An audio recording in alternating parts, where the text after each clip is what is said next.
सोमनाथाय नमः।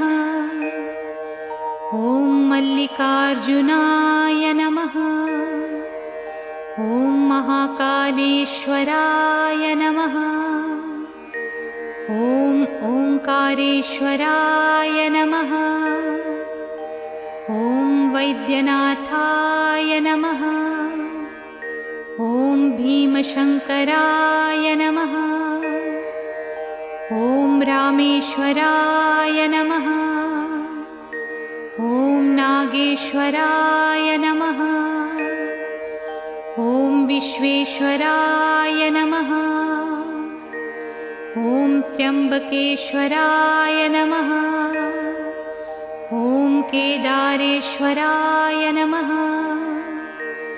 ॐ भुस्मेश्वराय नमः।